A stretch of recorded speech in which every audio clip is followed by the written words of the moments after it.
By default, any image that I drag into InDesign is a linked file, and that means that um, when I save my InDesign file, if I look at my InDesign file, it's still in the process of saving.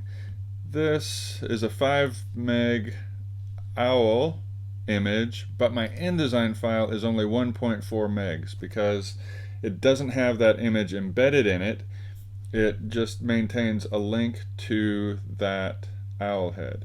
But if I do something like move this file outside the folder that my InDesign file knows where to look for it, if I come back to InDesign, I'm going to see this little question mark here on my image, and if I look over in my links window, it's going to have that question mark too, and it say this image is missing.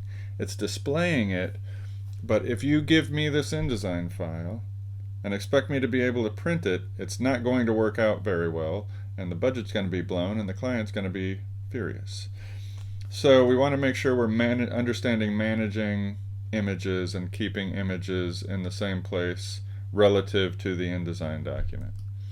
So I'm going to move that back, and then I should see, yeah, so see how that link is corrected, and it tells me that image is where it's supposed to be.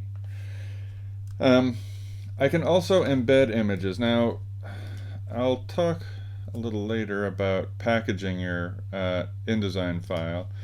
It is possible to select an image and then from the links menu embed that link in the InDesign file. That way the image is there, but the trade-off is now the InDesign file is going to start to add up and become a really big file in terms of memory.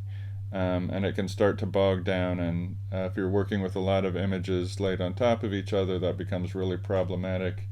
At least one of your classmates learned that in Illustrator last year with the layout of multiple app design pages with lots of photos repeated over and over.